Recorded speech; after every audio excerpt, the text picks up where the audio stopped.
Hey guys, in this video I'm discussing Superman Lois 209, which aired tonight. The episode is 30 Days and 30 Nights. If you enjoyed the video, hit the like button down below. Subscribe if you're new, turn notifications on. Let's get right into Z review. Why do I keep saying Z every time I do a review? But I'm just gonna go with it. So this will start off with Lucy getting some of the DOD to get Allie out.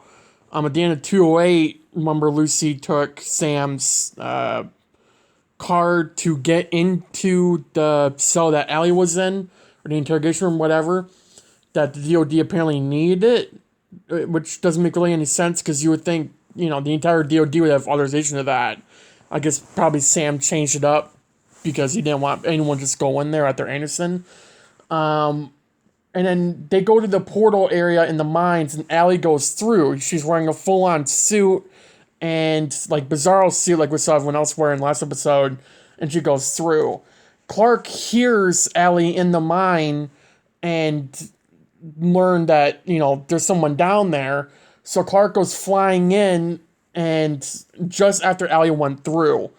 And apparently Allie was the only one who could actually survive, so we have no idea if Anderson's alive. Because remember, he took XK, and he was in that suit, and everyone else who's in that suit without XK died. The DOD personnel, the girl that was down there that broke Allie out, was the same person, I'm pretty sure, that was working with Anderson, that was, side by side with Anderson, told Clark that, he couldn't go through without a suit. He couldn't even survive it. So Clark flew around in probably 100 circles. I mean, he was going pretty damn fast, making a wind funnel, like we've seen Barry do, several times in the show, running really fast, But he was picking up speed to where you can go super freaking fast and break through the portal and keep on going instead of just being evaporated in a millisecond. And the suit, actually, his suit started shredding to pieces because he was moving so fast, and when he broke through the portal, it started shredding. Now, whether or not, somehow, some way, his suit will actually be torn up when he comes back, I don't think we're getting a new suit. I would be generally surprised if we get a new suit, which we do find out later in the episode if his suit's destroyed or not, or at least, we don't know if he's going to come back with it or not, but. So, Jordan is learning a lot with Sam on how to use his powers, and this is over the time period of a month. Clark has been gone for a month. There's been no sign of Superman, no sign of Clark Kent. No one's obviously piecing it together because everyone's, they're coming up with stories to make up for Clark being gone, and you can't really make up a story for Superman being gone because he's Superman. So, the world's basically going to hell. All these things are happening that Superman's not there for around the world, and the only person really there that can do anything about it is Irons, and he's not Superman. He doesn't have super speed. He can't be in 10 places at once like Superman could be, which even then he really kind of couldn't be. It depends if he knew about it right away, but I mean, Irons can't be in 20 places at once. So when something's going on in Metropolis or wherever, and then something's going on in, China, I mean, he can't be there right away. Superman could be. So, we're kind of seeing a world right now, which we kind of seen a little bit what it was like in season 1, I think, but we're dealing with, for a month, a world without Superman in it, and how horrible the world is right now in this world where Superman's not in it because everything is blowing up. Superman's not there, no one to save it, and it's just going to hell. Jordan, again, like I said, learned a lot from Sam, how to use his powers to control him. And every day since Clark left, Jordan has been trying to hear Clark, see if he can find out where he is, what's going on. And now they know Clark went through the portal, but they have no idea if he actually made it there or not. Because no one else has been able to make it there. So, and then they mentioned that Clark's been gone an entire month. Nat is trying to make waffles. We didn't really know why. John didn't know either. We find out later. Then we were at the election hall for Lana, because it's election day in Smallville. Um, and a parent's mother, or sorry, a child's mother, the child goes to the Smallville school and blames Jonathan for the football season being canceled because of what he did. And Lana tries to get them to back off of Jonathan, even though it's very well deserved. Jordan hears a fire happening at some place, and he goes to help, and Sarah's he was with Sarah, and he just leaves the update time. So Sarah's not handling that very well. Which one wouldn't you be? And then Irons and Lana are kind of like flirting a little bit, and Nat noticed, and she left the room. She couldn't deal with it. And then we go to Jordan again, dealing with the fire, kind of. You couldn't entirely stop it. And Iron showed him put it out. It was like two fire cyclones, in a way. But yeah. Now we're thinking about Lois, and the day, we don't know the exact date in the episode, but it was the day that Natalie's mom died. Now, here's the reason why we didn't get a date, and the reason why Flash Season 8 kind of screwed it up on Henry Allen's birthday, is because these shows' dates always change. One year it's February 1st, and next year it's March 18th. I mean, it always changes because the writers tend to forget. So Superman and Lois did a good thing by not saying, oh, this is today's date, this is when her mom died. No. If they did that, it probably would have been screwed up a long time ago. Now, Flash, they have like 1 or 2 seasons left. More than likely 2. So, I'm assuming season 10's the last. So it's okay that they did February 1st. They'll probably remember it next time they mention Henry's birthday. Assuming they do. Who knows? But, I mean, if they mentioned like season 1... it probably would be different now because the writers completely forgot 8 years ago what it was. So it's a good thing Superman and Lois, didn't mention what day it was. I don't think they did. I'd be surprised if they did. On what day Natalie's mom died. Nat tried recreating the waffles that she was making that Lois always made. And John didn't even notice, and Sarah offered to help, ease the pain for her throughout the day, and wanted to see pictures of her. Obviously, Nat can't show them because it's Lois, her Lois, and that'd just be a lot of explaining to do. So she didn't. And then she kind of walked off from Sarah. Kyle was injured by the fire. That was the firefighter that Jordan saved from the fire. And then Steel came in to help stop it. Jordan flew for the first time in that fire and told John, and John's worried a bit that Iron saw him because he has facial rec in his suit, and he will tell Lois, and John still believes Clark is mad at him and doesn't think he'll be able to fix it if he ever comes back. Which at this point in time, they don't think he will. I mean, everyone has been gone through that portal, as I said already, is either dead or we don't really know. So, I mean, well, we're assuming they're dead. I mean, they all evaporated and Clark and Anderson didn't. So you would, Anderson evaporated, but Allie didn't evaporate. So we would have to assume either Clark's dead or he's just not able to come back. And he's trying to, I'm assuming. The fire ended up having XK in it. I'm assuming that's how they're explaining why it was like going around in like cyclones. I guess that's an explanation. I don't know how they could possibly. I'm not gonna go into it, but then John remembered that day was when Nat's mom died, and John ended up telling Lois, our Lois, and then we go to Lois and Jordan. Lois telling Jordan to stand down. He doesn't want to, because why would he? And he's bringing up how Clark's gone, someone needs to protect the world. If, Irons can't be there every place, John or Jordan needs to. And he told Lois that Sam's training him. John doesn't want to get the memory of Nat's mom dying, so it doesn't tear him apart to shreds like it did, like we saw in season 1. Him wanting to kill Clark because of what his version did, and going through all that anger and grief and not really dealing with it like he did now. Sarah goes to Kyle's place, and it's like a rundown crap hole. I mean, it's not good. Kyle was bleeding because he took the bandages off, and Kyle doesn't have much at his new home. He basically has like a sleeping mat on the floor and like a chair and then like a small kitchen area to make food. That's pretty much it. And he said the home is quote unquote temporary. He's holding out hope that things will come back to normal, but they more than likely won't.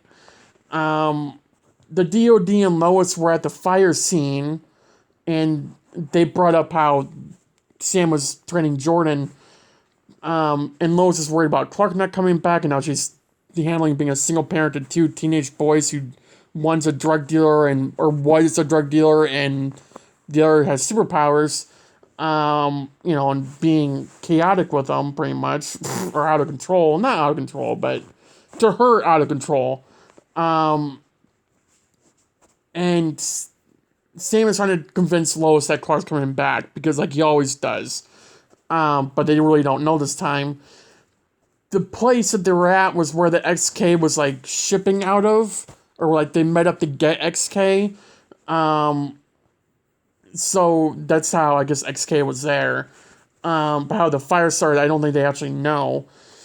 But then they talked to John, and this is like, remember, a month later at the last episode where John wasn't willing to give up anything, Sam tells John that he's willing to give an immunity deal by the DOD to protect him and whoever the hell he is protecting.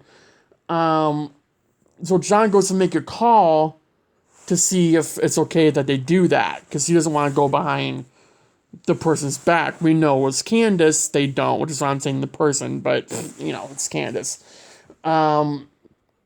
Sarah tries to get Lana to get Kyle to let him stay at their house, but Lana isn't budging, which why would she? I get where Lana's coming from. Like, she shouldn't just let Kyle back in their home after what he did, and I get where Sarah's coming too. She's, that's her father, so, you want to make sure they're okay, and obviously if they're not, you want to do whatever you can. So,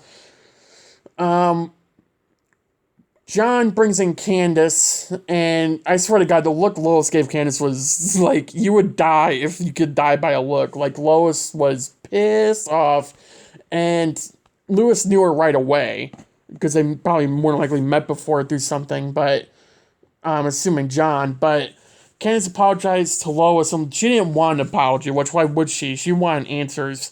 And Candace has been selling for 4 months, and this guy, Mickey, who even Lois has been there for a year, knew that he was a very bad person in Smallville, and Candace said that Mickey, the bad person, was a dealer.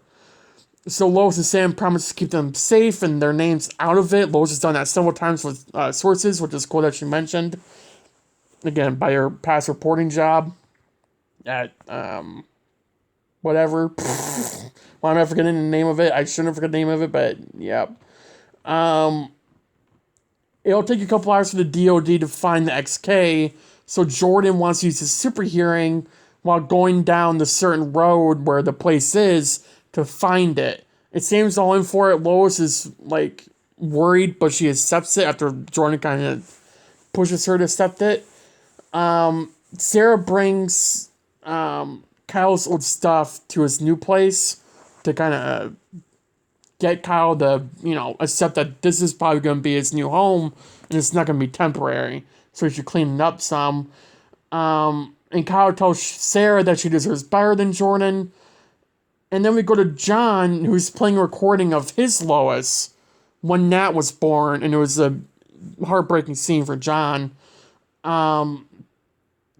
Lois, Sam, and Jordan arrive at the drug dealing site. Lois and Sam tell Jordan to stay in the car.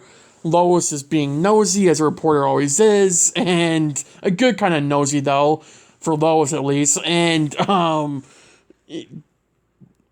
there's a whole operation going on. It looks like it's just bigger than Smallville. And the guy who took XK saw Sam and Lois and had heat vision, is threatening to kill them if they don't bring them inside. The election was called for who won, and then it goes back to Sam and Lois. They're tied up in the place. Lois knows the type of rope it was. Sam was wondering how she knew, and Lois mentioned that she's been tied up several times. She didn't say that specifically, but when Sam asked Lois how many times she's been tied up, she said, it's better you don't know. So, obviously, like we knew from before, we're dealing with Superman we're dealing with Clark Kent, who's been Superman for like a couple decades probably by now, and he's been through a lot. So, and when you bring in someone you care about, and when you're in this job, as we know from any other DC TV show or any superhero show, period, or movie, anyone you care about is involved in this is more likely going to be caught up in it. So it's not surprising that Lois got tied up a couple dozen times or so, or the past several years, again, probably a decade or two, of Clark being Superman. She would know what kind of rope it is if she was tied up. She probably studied a lot of them too through her reporting and that. Sam wanted Jordan to come in, so he had to quote unquote activate him. Why they phrase it that way, I have no idea, but I guess it's super hearing they were mentioning. So Jordan comes in, knocks a guy back who was pointing a gun at Sam. Was about to pull. He actually did pull the trigger, but Jordan got the gun blasted off him right away by his supervision.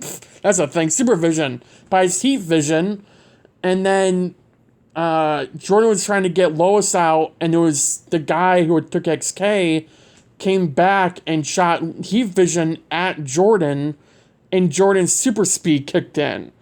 And he was able to slow down time, not like Barry can, but just enough, like we've seen Clark do, to where everything's slowing down, but not 100%. Again, Barry's faster than Clark. I mean, we've seen Barry go, be able to stop a nuke, running faster than that. Jordan, Clark, they can't do that entirely. I mean, if Clark was dealing with a nuke, you fly up in its face and let it blow up. They can't pull off a Barry here and go in the flash time. Although I wouldn't mind seeing Barry fight Superman that way. Be kind of a cool crossover, seeing Barry going to flash time and all that to try to stop Clark, if that ever became a thing. It'd obviously be a quick little thing, but it'd be cool to see. The election came in, and it was 57-43, and Lana won, so she's the new mayor of Smallville. Jordan tries to find Sarah. The DOD cleared out the place of XK where the dealers were, making it. Sarah tells Jordan he isn't putting her first and is wondering why Jordan's going around or missing every now and then. And obviously he can't tell her. If he tells her, then I don't think it's a matter of lack of trust. I think it's like Clark said, the moment they bring in people they care about, they're a target. And Lois knew that long before, just why she's okay with it now.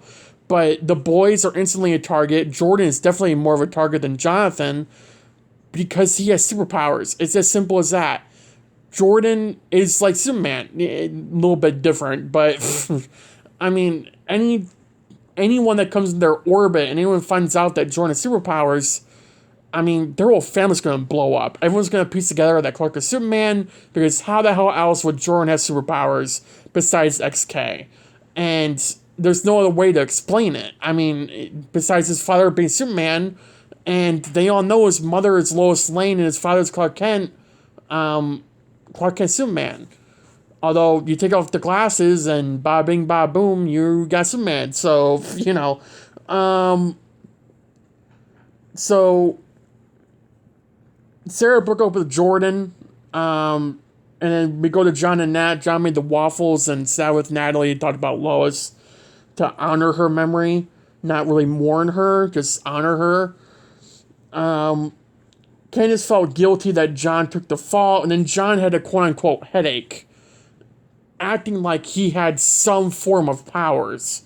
Like they were kicking in like a superhero, and we kind of heard like the little sound effect it does, but it cut off. Like they were manifesting, but we weren't sure. So Jordan tells us about Sarah, and then John shows up at the Kent farm, and he's wearing this kind of like, I don't even know what it is, like hip-hop thing or something, outfit. And Lois said, that's not our John. And John tells him that he is late, that they're all late, and that Clark's late, and that it's too late to bring him back. And then we go, the final scene of the episode is Clark is in the bizarre world, and he wakes up there, and that's it. And it looks like his suit is completely fine. Who knows? I don't think we're going to get a new Superman suit, but I do think we should at least see something of it repairing, or it damaged up, because there's no way in hell Superman suits is magically fine after that. I mean, I guess the bizarre world you go in there, everything's reversed, so... Like, Bizarro suit was all torn up, Superman's suit wasn't. I guess when Superman went there, his suit was fixed. Maybe when it comes out, it won't be. I don't know. But the next episode is April 26th. So we have to wait another whole month for 210. I think it was April 26th. It was around there. So it's going to be a long month. So, yeah. My thoughts on the episode, I really liked it. I think... 8 out of 10. I don't think it was as good as last episode, but all the scenes with, the opening scene was amazing, the closing scene was good, every scene was good. Every scene in these episodes are good. I think there were some scenes where the writing could have been a little bit better. It wasn't a big deal, though. Just me noticing something here and there. But... which is why I'm giving it an 8 out of 10, but it was still a pretty good episode, as they always are, so... so yeah, I will see you guys Wednesday night for my Flash 809 review, which will be out the episode airs tomorrow night. If you enjoyed the video, hit the button down below, subscribe if you're new, notifications on, and I'll see you guys in the next video. Bye, guys.